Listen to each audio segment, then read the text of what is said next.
Hare Krishna. So we are going to discuss on Bhagavad Gita, second chapter, seventh verse. Okay. So we'll do little Mangalacharan and then get started. Om Agganam Timirandasya Gananjana Shalakaya Chakshurunmilitam Jaina Tasmai Shri Gurave Namaha Shri Chaitanya Manobishtam Sthapitam Yena Bhutale Sayang Rupa Kadamiyam Tadati Sopadantikam Vandeham Shri Guru Shri Utapadakamalam Shri Gurun Vaishnavanscha Shri Rupam Sagradatam Sahagana Raghunatanitam Tam Sajivam Savdaitam Savdhutam Parijana Sahitam Krishna Chaitanya Devam Shri Radha Krishna Padan Sahagana Lalita Shri Vishakanitam Sya He Krishna Karuna Sindhu Deenabandhu Jagatpate Gopesha Gopika Kanta Radhakanta Namostute Tapta Kanchana Gourangi Radhe Vrindavaneshwari Vrishabhanu Sute Devi Pranamami Hari Priye Panchakalpatarupascha Kripa Sindhubha Eva cha Patitanam Pavanebhyo Vaishnavebhyo Namo Namaha Jai Sri Krishna Chaitanya Prabhu Nityananda Shri Advaita Gadadhar Sivasadi Gaura Bhakta Vrinda Hare Krishna Krishna Krishna Hare Hare Hare Rama Rama Rama Hare Hare Namo Om Vishnupadaya Krishna Pristhaya Bhutale Shrimate Bhaktivedanta Swami Nitinamine Namaste Saraswate Deve Gauravani Pracharine Nirvishesha Shunnavadi Paschatadeshatarine. Hare Krishna. So we are going to discuss Hare Krishna. So we are going to discuss seventh verse of second chapter, where Arjuna is going to surrender to Krishna.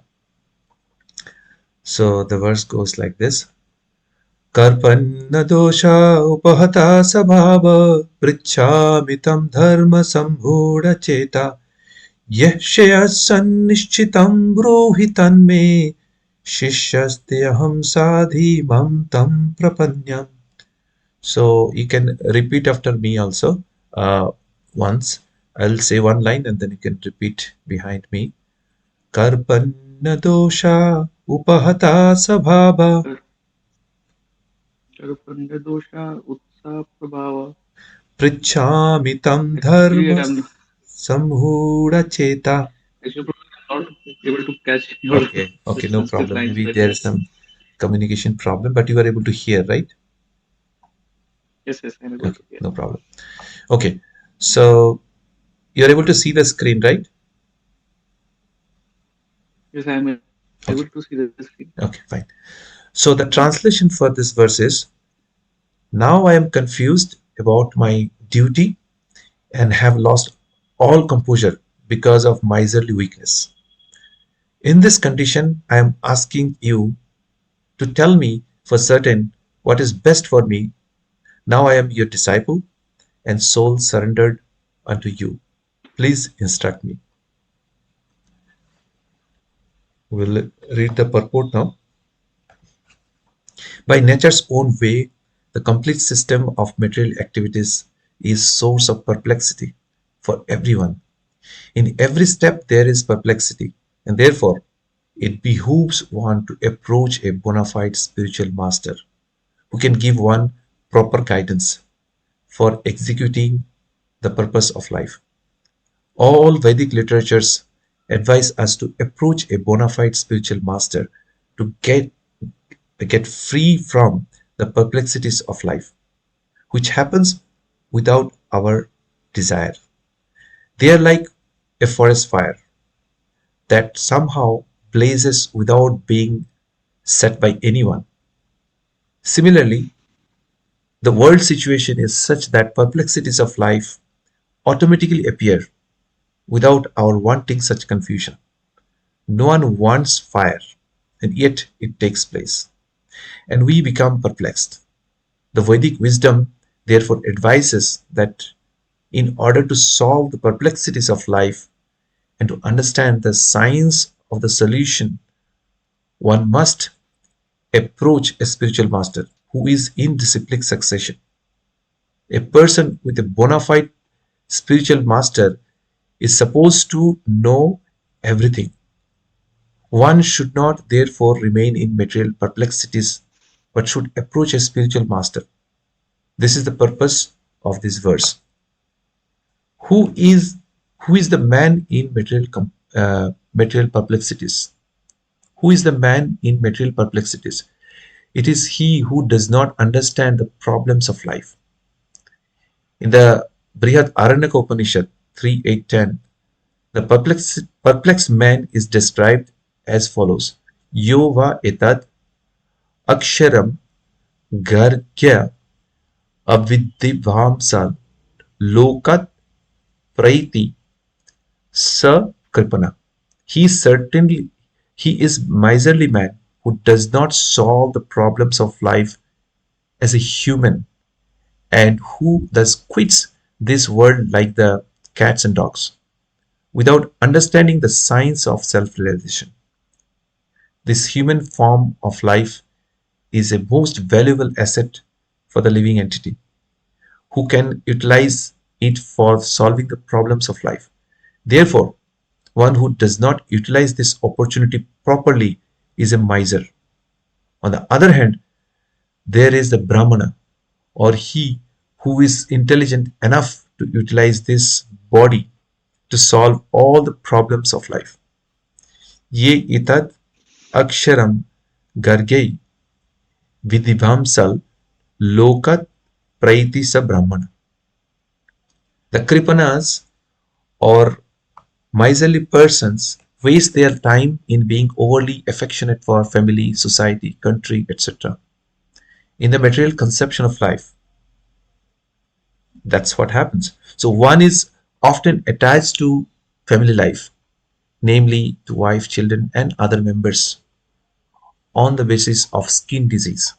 The Kripana thinks that he is able to protect his family members from death, or the Kripana thinks that his family or society can save him from the verge of death.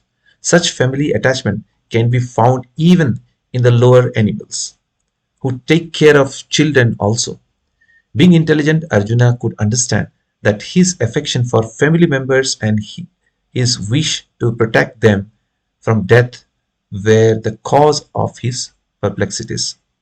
Although he could understand that his duty to fight was awaiting him, still, on account of miserly weakness, he could not discharge the duties.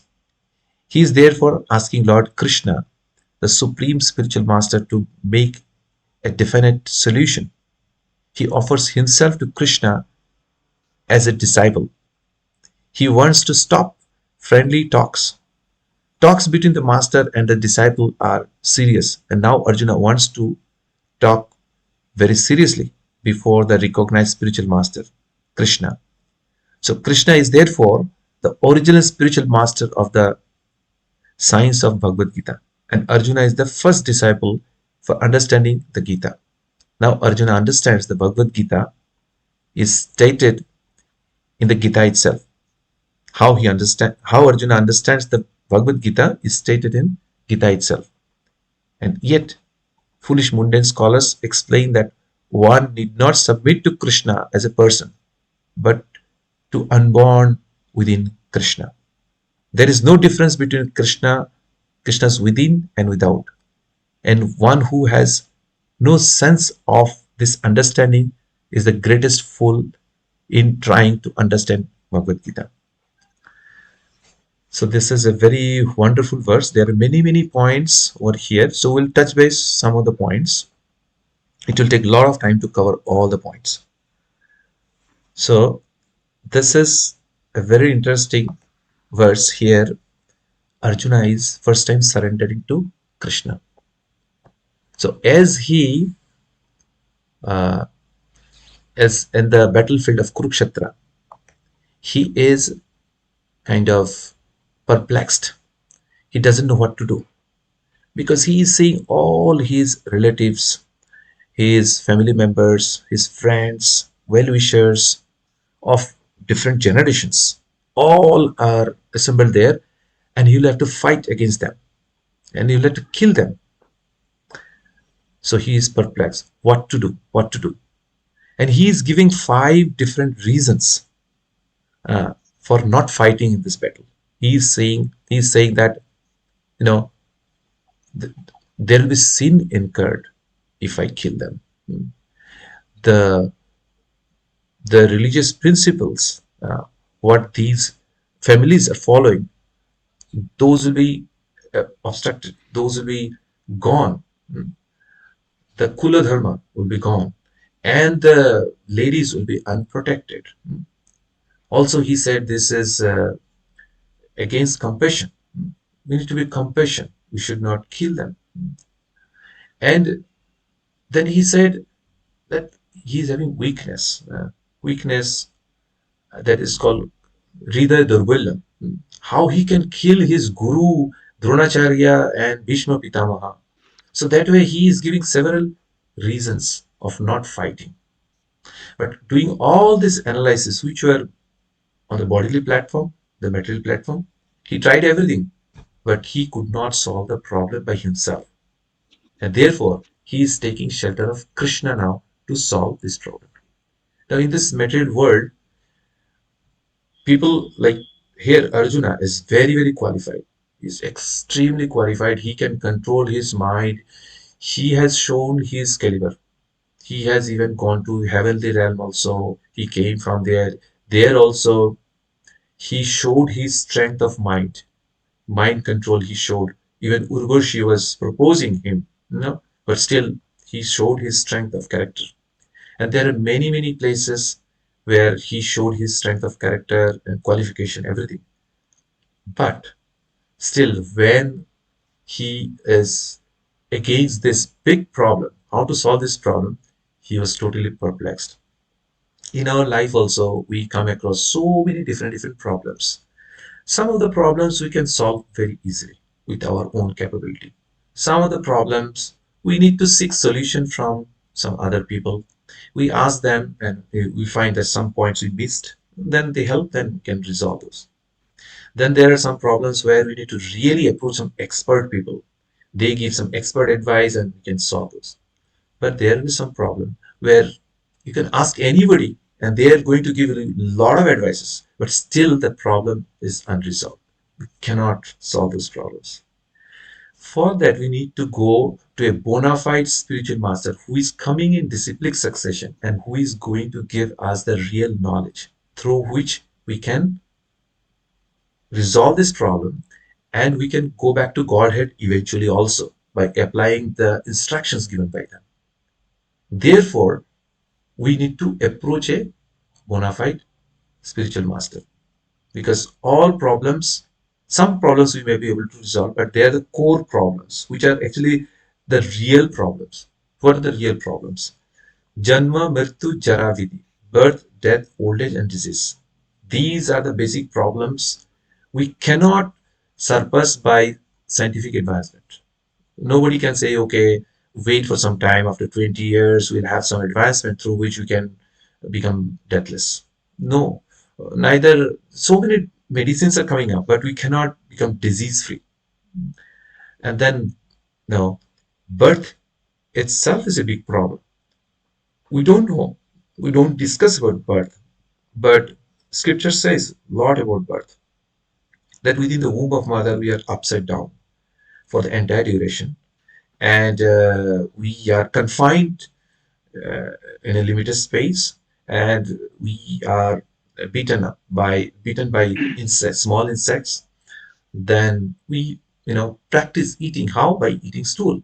Like that, there's so much of inconvenience out there.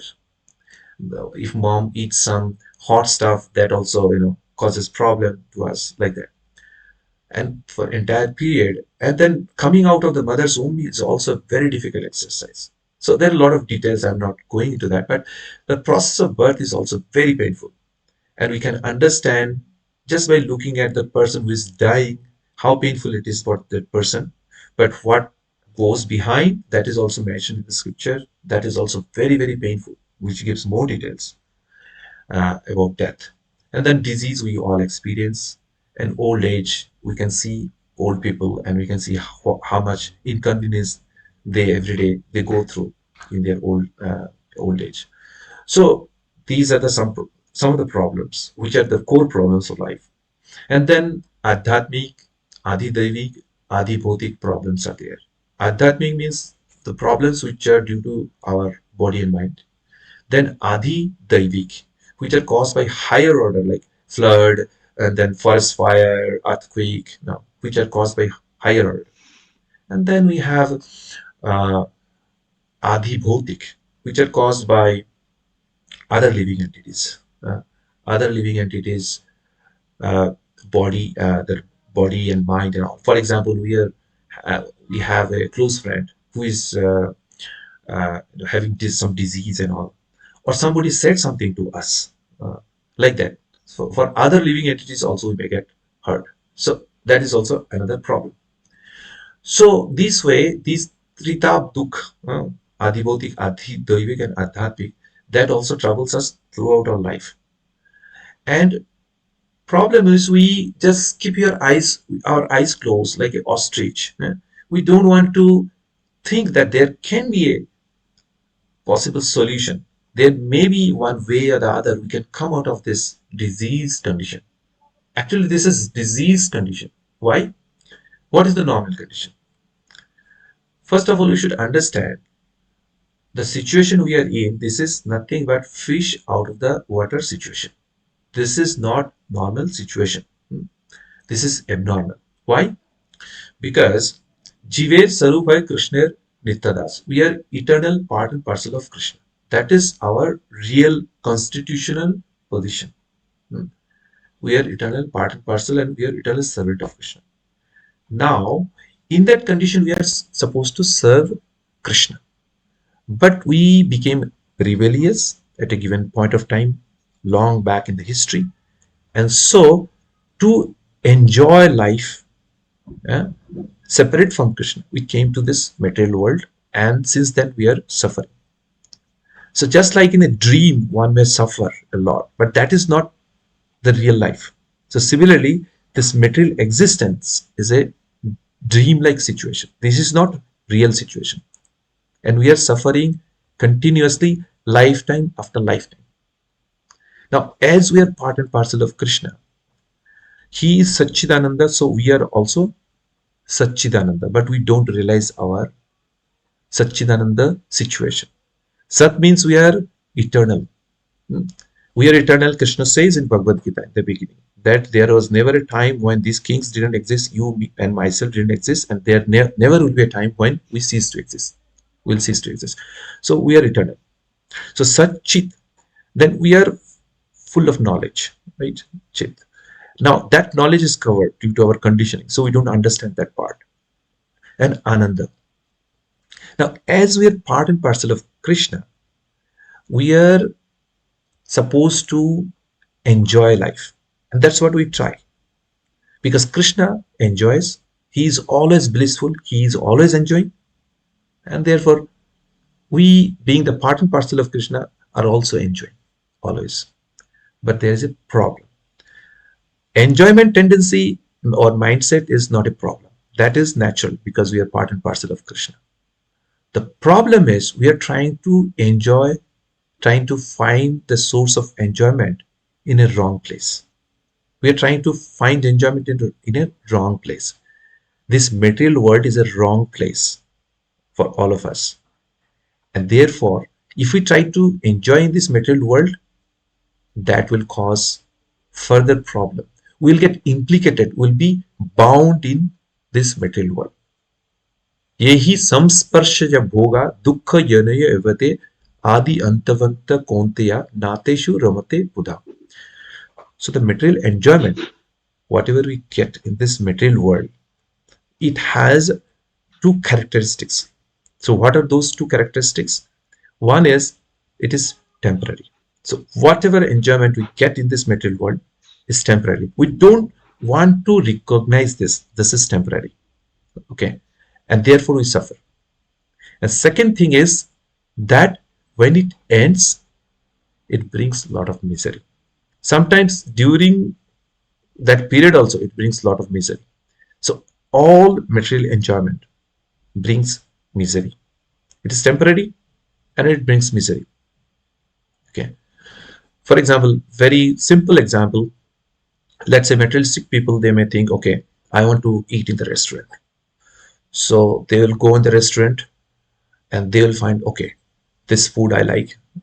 So they will enjoy. Okay. Then they will say, okay, let me go again.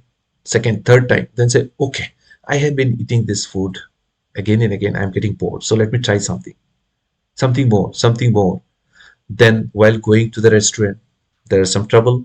There may be long queue. If the restaurant is very famous, there will be long queue. And then after trying different dishes, you may feel, okay, I'm bored with this restaurant. Let me go to the next restaurant. Next. So that's what we keep on doing. These are all troubles, nothing else. Same with the body also. Uh, it is said in Upanishad that there is a tree, and in that tree there is a nest. And in that nest there are two birds. One is the eating bird and one is observing bird. The eating bird is constantly trying to enjoy the different fruits in the tree. And the observing bird is just observing what the eating bird is doing. And once the eating bird is finishing eating in one tree, is going to another tree. Another tree. That means leaving one tree means leaving one body, going to another body, and trying to enjoy the different bodies. And the observing bird is none other than super soul, who is observing. When this person will turn towards me, then I can give some advice.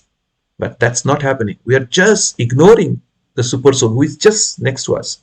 And we are going from one body to another body to another body, not listening to him. And our suffering is continuing. So that is the material conditioning. But when we get this human form of life, there comes a big responsibility, because 8,400,000 there are total species. Out of that, 400,000 are humans or beyond. In 8 million species, we have taken birth at least once on the lower species, like a snake, insect, reptiles, whatever, different trees, redwood trees, which can last for 5,000 years or so. We had that long time without much movement, any movement, and then another species like that. All the species we have gone through, at least we have taken birth once in each species. And now we have come to this human form of life. In that also, we might have taken birth in the Aboriginal species, where we didn't have access to the scripture and all. Now we have access to scripture. Now we have access to the spiritual master, bona fide spiritual master. So now is the time for asking the question of self-realization. Athata Brahma Jigyasa. Now, in this human form of life, only we can get out of this cycle of repeated birth and death. The animals also enjoy in this life. Eating, sleeping, mating, defending. These four things animals also do. Ahar, Nidra, Bhaya, Maithunya. And human being also does the same four things. Only thing is, it's maybe a little bit different. We are doing this in a more sophisticated way, and animals would do in a very crude way. And even there are some variations also within animals, like some of the birds who can make their own nest, and some birds cannot. So there are some difference in that also, variation in that also. Now, human being being the most sophisticated, they do all these four things in a very sophisticated way. But at the end of the day, they are doing these four things only. And these are characteristics of animals. Now, if we are to call ourselves as human beings, we need to do something different. Something different is expected from us. And what is that? That is dharma. That dharma or religion, that makes us separate from the birds and all other lower species, animal species. They cannot practice religion. They cannot hear Krishna Katha. They don't have access to scripture. They cannot do hearing, chanting, and all other religious practice they cannot do. Human being can do. And therefore, human being, as they have that consciousness they should utilize this rare opportunity and try to go back to Godhead. And for that, they need instructions, they need guidance. And who will provide that? It is not somebody who is in the same level. It should be somebody who is beyond this level, who is not conditioned. So let's say somebody is stuck in the mud or quicksand, and they are trying to, come out of that. Whatever effort they are going to put, they will sink further and further in that. For that, you need somebody who is outside of that quicksand, and they will stretch their hand and pull us out of that. And that person is spiritual master or saintly person who are pure and who are following the pure path as given by Krishna. And when we take shelter of them, hear from them, follow their instructions, then there is a possibility for us to come out of this uh, bondage in this material world, which is perpetual, which goes on lifetime after lifetime. And those who are in that path, who are trying to find this solution and not leaving this body like cats and dogs, they are called real Brahmana. And if we don't do so, then we are called Kripana, because we are not availing the facility which are provided to us in this human form of life. We are wasting this opportunity.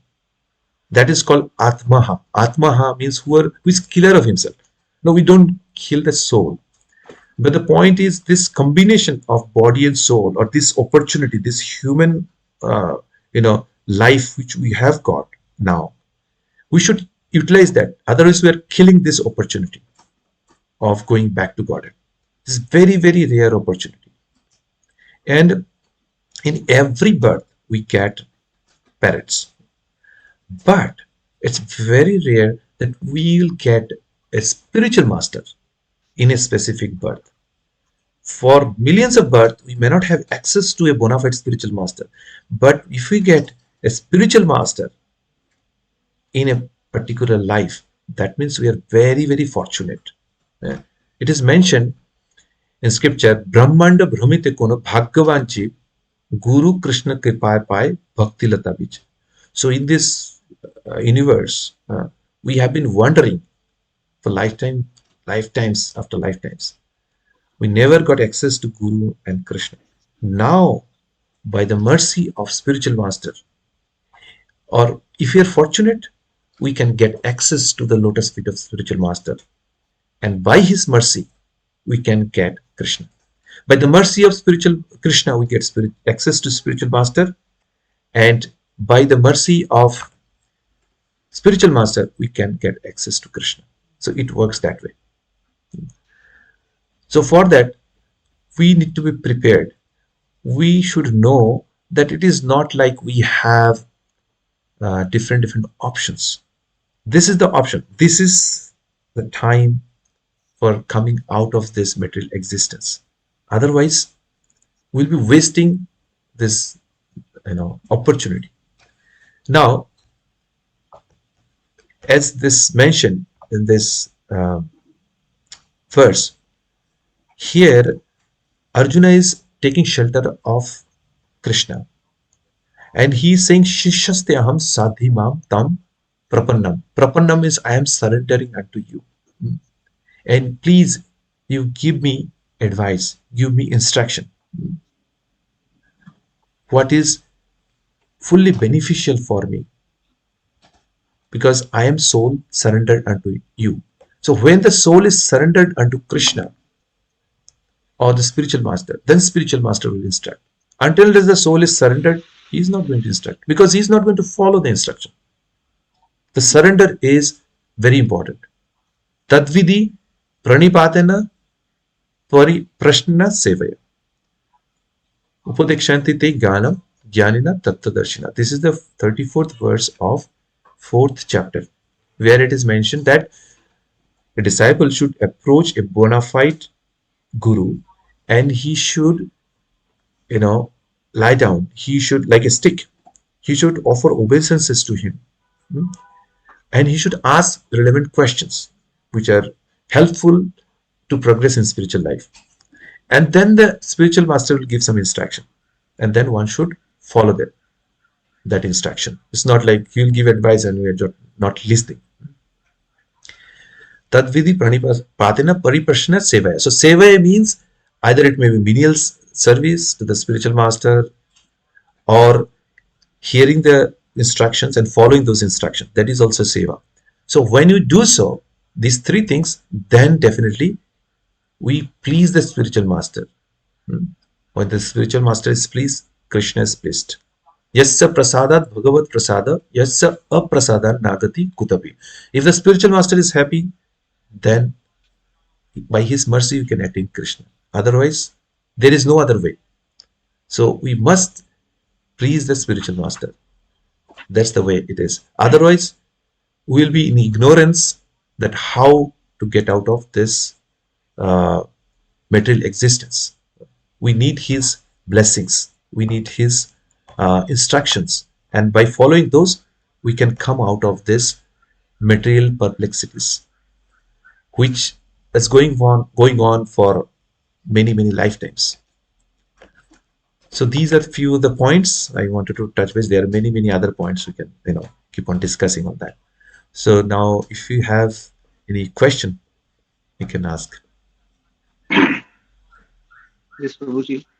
Regarding the spiritual master, I had a question Mhm. that in the Vedic era, we have read in our history books that in the Vedic era, people used to go to Gurukul and stay with the Guru, and that helped them evolve as an individual, spiritually or uh, materially, in whatever way. But in the modern era, is it possible to forge such a bond with a guru? Because we also have initiation ceremonies in many or in many sects of Hinduism. There are many different kinds of initiation ceremonies. But what I have seen is that people don't form such an association with the guru, which we see in that, like the disciples of Prabhupada, Srila Prabhupada ji, they had an association with Srila Prabhupada. So such an association, is that possible in for modern men, for modern people? That's what I was asking. Okay. So Srila Prabhupada has started this movement, mm, and before that, Chaitanya Mahaprabhu had started this Sankirtan movement for 10,000 years. So definitely he had started this movement, which will be applicable as per the whatever the facilities available. With that, we should be able to progress further. Now, this disciplic succession you have seen before Srila Prabhupada, Bhakti Siddhanta Saraswati Thakur, Gaur Kishore Das Babaji, Bhakti Vinod Thakur, like that. And after Srila Prabhupada also, there are other bona fide disciplic, member of disciplic succession. They are there who are propagating this Krishna conscious movement. Now, it is not about uh, going along with the spiritual master everywhere. It is not that point. That way we will only progress in our spiritual life. Our Goswamis, if we look at them, like let's say Rupa Goswami, he was there with Chaitanya Mahaprabhu in Prayagraj for 10 days. He was advised by Chaitanya Mahaprabhu, and before that, for brief period, he met for the first time with Chaitanya Mahaprabhu, and later on he went to Jagannath Puri, where he stayed with Chaitanya Mahaprabhu for 8 months. So this is the total overlap period. Rest of the time, he served Chaitanya Mahaprabhu and his movement in separation. He was in Vrindavan with other Goswamis, and Chaitanya Mahaprabhu was in Puri, Jagannath Puri. So that much was the overlap. Okay. And in some cases, the overlap is even lesser. Okay. So it is not like if you just get along with your spiritual master everywhere, wherever he goes, you go along with him. That's not the way usually one may progress. There may be some people, some devotees. There are two kinds of seva. One is Vani and one is Vapu. Vapu seva means when you serve the body, we always associate with the spiritual master. eh? And physically and whatever needs are there of his, we fulfill those. That is Vapu seva. We stay with spiritual master. For Vani seva, we hear from him. For that, we not necessarily need to stay with the spiritual master. We may or may not stay. We may hear his recorded voice also, like we are hearing Srila Prabhupada's instructions in his recorded classes. So we may hear separately, remotely. So that is also possible. But the point is, we need to follow the instructions. We need to mold our life accordingly. Fortunately, in ISKCON, even though the spiritual master may be away, we have association of the Shiksha Gurus or instructing teachers and mentors, and then there are other devotees. So we have a lot of facilities. Srila Prabhupada's books are there, Srila Prabhupada's instructions are there. So we are very, very well equipped. Okay. And then many cases, due to advancement of technology, we are having remote classes and all, which is going on all around the world, which was not even there 20, 30 years back or so, right? So we are so nicely poised, we are nicely situated at this point of time. We have mercy of Chaitanya Mahaprabhu, Srila Prabhupada's disciple, many of his disciples. Even at that point time of Srila Prabhupada, many of his disciples didn't have continuous association of Srila Prabhupada. That we also may not have, but we have access to technology. Srila Prabhupada's disciple could not continuously follow him remotely through internet wherever he went. That facility they didn't have, but they, you can see, grew up spiritually so nicely. They became advanced devotees. In our case, we have that facility, so we should take advantage of that, and we should feel very fortunate for that, and that is possible. All the facilities are there these days. If one is near to temple, they can go to the temple and participate in the Mangalarati and morning programs and Sunday feast programs. And also, apart from that, they can participate in Bhakti Bhiksha program, uh, physically or remotely. And they also can associate with the spiritual master through different retreats, which may happen once in a year or twice a year, whatever the frequency may be. There are many avenues, many opportunities. We need to know how to take association of the devotees. Does that answer your question, Prabhu? Yes, Prabhuji, that answers my question. Hare Krishna. Do you have any other question? Very good. Yeah, Hare Krishna. Yes. What's the next question? Actually, Prabhuji, I have some few other questions also when we will discuss in detail about the entire other shlokas from the second chapter. Then we Okay. will get into that. Other participants will also join. Then we'll can have more better discussion. Yeah, that's fine. So if you want to discuss on this verse, or if you have in general question, you can ask. And if you have specific question, that we can do separately also. You can directly call me or the WhatsApp. You can one you can ask this question, any question if you have. But on this particular verse, or in general, if you have any question, you can ask now. Prabhuji, sometimes I was speculate that is it a mandatory condition that we should have an expertise in Sanskrit and with the terminology of the scriptures to connect with God, or is it possible to just emotionally uh, direct ourselves towards God without any scriptural instruction? Okay. So your question is, do we need to learn Sanskrit and read the scriptures, and based on that we should do devotional service, or uh, can we do devotional service without learning Sanskrit, and emotionally can we practice, Yes, devotion? That is your question, right? yes, Okay. So the point is, first of all, scriptures are not only written in one language. It's not like scriptures are written in Sanskrit only, right? Many Gaudiya scriptures are written in Bengali also. Okay, and the Sanskrit literature, which is not known to many of the devotees.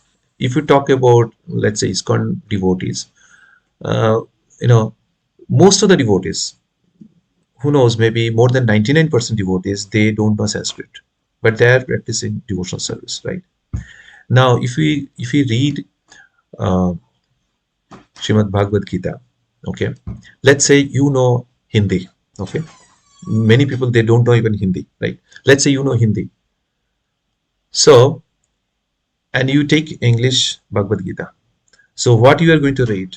You are going to read the Sanskrit shlokas. You will be able to read those because you know Hindi letters. There is symbol to Sanskrit letters. So you will be able to read. Many people they cannot. But for them, the solution is they will be able to read in English. The same sound vibration is captured in the English. And for those who may not be familiar with English, they can read in their respective mother tongue or whatever language they are comfortable with, because Bhagavad Gita is translated in almost 90 different languages. So that language should not be a barrier for progressing in devotional path. Okay. So the answer to that question is, it is not necessary for one to be scholar in Sanskrit, or really one should not have to be good proficient in Sanskrit to progress in spiritual path. Okay, because people are there from different linguistic background, they are able to progress in devotional life. Now, if somebody is having knowledge of Sanskrit, deep knowledge of Sanskrit, they can relish the scripture, they can go deeper into that, they may able to preach more deeply. It is not like if they don't know Sanskrit, they won't be able to preach. That is also not true. They still can do. And most of us, those who are trying to preach and all, may not have in-depth knowledge of Sanskrit, right? We may know because we have access to Hindi, or we have read, whoever has whatever opportunity, 1 or 2 years, or some may have more years, they have learned like that. Now, uh, knowing scripture is important. To what extent, that may differ from person to person, but we do progress in devotional service based on the knowledge of Guru, Sadhu, and Shastra. So Shastra, scriptural knowledge is very, very important. It is mentioned in Bhagavad Gita, Yeh Shastra Vidim Ustrija Vartate Kama Karata Nasa Siddhim Avapnuti Na Sukham Na Param Gatim. So if we try to progress in our spiritual life, excuse me, without the knowledge of scripture, and try to act whimsically without the knowledge of scripture, then we cannot get perfection. And we cannot get perfection in this life and next life. Neither we can be happy, neither we can attain ultimate destination, Param Gati. We cannot go back to Godhead if we don't follow scripture. So it is very, very important to follow scripture. So whenever we are in a fix, what to do, what not to do, so we need to follow these three: Guru, Sadhu, and Shastra. Now, who is Guru? What are the characteristics of Guru and all? Those are mentioned in the scripture. Who is Sadhu? What are the characteristics of Sadhu? Is also mentioned in the scripture. And when Guru and Sadhu are going to advise, they are going to advise based on whatever is written in the scripture. Right? So scripture is the base, Shastra. So we need to have Shastra Saddha. So based on scriptural knowledge, we do everything. So it is very important. It's not important, it is not must to have knowledge of Sanskrit, but we should have knowledge of scripture. Now, this scriptural knowledge again can be of various types. One may be karma kandya knowledge, through which one may know how to do different sacrifices, through which one can go to heavenly realm and higher realm, right? One may be jnana kandya knowledge, right? Through speculative knowledge and gyan, how one can get rid of this material existence. But what is most important, or what is recommended for us to follow, that is upasana kanda, or whatever knowledge is required for us to progress in our devotional life.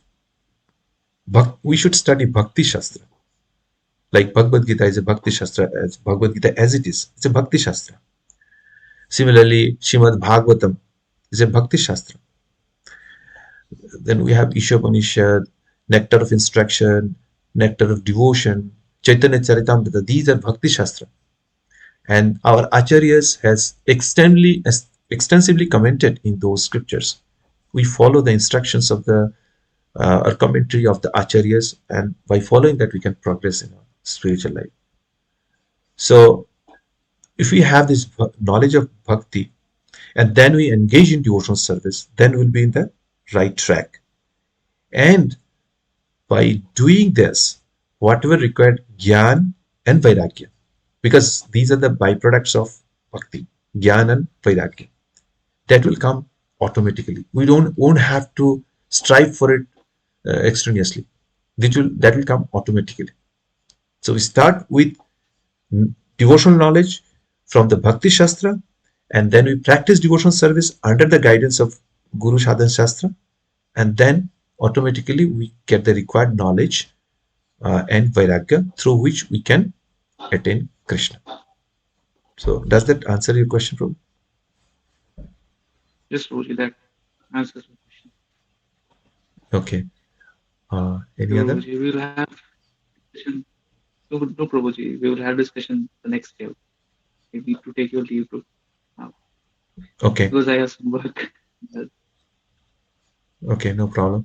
So would you like to have session tomorrow morning, 8 o'clock? If, yes, I can. I can have a session tomorrow. You can, right? Okay. So if there is any specific topic and all, you can also let me know. Otherwise, I'll just because either we systematically go verse by verse, which we did before. We did Mhm. twice, not in the video call, the audio. We went through each of the verse of Bhagavad Gita. It took almost 1 year or so. Every day, almost, we are having sessions. So we did twice, right? And going forward, I'm thinking that because we are studying Krishna book currently in the audio format, right? I am sharing. So you guys Mhm. can suggest what we should study next. There are options like we can study Prabhupada's Lilamrita.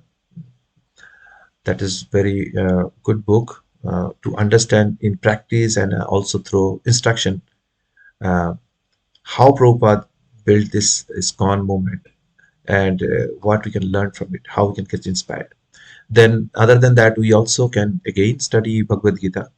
We need to have people ready with their questions and studying along with that. That would be uh, yes, Hari? Roji. That would be highly interesting to know how Prabhupada started the Hare Krishna movement. That would be very interesting to know. Yeah, Most people would be yeah, interested in that. yeah, yeah. Maybe Prabhuji, I have a suggestion that maybe you should take before taking scriptural series, maybe you should introduce people on these topics first. Then and you should put the topic of discussion as a message in the group, so people Hmm, will know that what's gonna hmm, what you're gonna talk about, and hmm, then they may be interested first to know about the history of ISKCON and how Prabhupada started this movement, and even before that about Chaitanya Mahaprabhu, about Jagannath Puri, about hmm. all those stories. About, Yeah. so people So would be actually, interested to listen to those stories first. right. Actually, previously, I was getting supply of this some texts. I have those actually also now.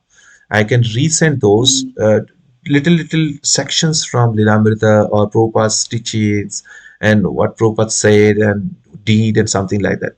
That may inspire people. That I sent it actually many before. I can resend those also. And here, when we are talking about Lilamrita, it's like a not a small project. It's a big project actually. It will take a lot of time to cover the 2 volumes, right? So it's like, okay, which book you want to read? If it is Lilamrita, these are the contents of that. If you're interested, okay, say, and then we can decide about the frequency, and we can keep on doing that. That is one way. Okay, and regarding specific topic that we can discuss and we can publish. Okay, today we are going to talk on this topic. So we can do in parallel also. We can do Lilamrita along with some other topic. Some days this, some days that. That way you can do so that all people get different things as per their choice. Yeah. But Prabhupada's movement is those who want to progress in spiritual life, they get lots and lots of inspiration. For example, in a crude way, one may think that, okay, I am having these problems in my life. Prabhupada might not have those problems, and that's why, it was easy for him. But when we read his Lilamrita, we'll understand that what kind of different problems he went through, and many of those problems may match with our problems not exactly, but similar problems we may also face. and how he overcome those problems, that will inspire us. Uh, how he totally depended on Krishna and all, and we'll feel very grateful to him what he did for us. Then we'll feel a urge within us. Oh, let me do something for him also. For example, he used to distribute books in Delhi. While he was distributing, at times he used to get faint, not eating too much, and he was just focusing on distributing books. Heat of the sun and all. He used to, become unconscious, fall on the road. Just imagine one person. He's distributing those books. He's doing everything, end-to-end publication and everything. And then some people will take compassion on him, and then they will carry him and all. So when you will think that it is for our benefit, he was sacrificing so much, and it is easy for us. We are not that old as he was at the time. We are not so old. We can do a lot with our current situation. So why not we can distribute some books that will be, pleasing to him, with our, so many devotees all around, with so many hands. If we distribute, then, it will go through, at a very fast pace. It will be distributed. So we feel like that. So this is one inspiration. There are many, many such inspirations we may feel, and we may feel encouraged. So what it requires is, for example, let's say we are reading for half an hour, and let's say we are discussing for 15 minutes. What you understood, what I understood, what others understood. If we discuss, it's very, very, you know, encouraging, very, very electrifying experience. After a few sessions, you will feel like, wow, that's a different experience. I experienced that. I used to study this with another devotee. For many months, I did it, and it was, even though it was once in a month, once in a week, it was very, very pleasing experience. So, it's only what is required is people should participate and try to relish this. It's very, very relishable. Currently, we are studying Krishna book. We are in the 87th chapter. So I want to bring a logical conclusion.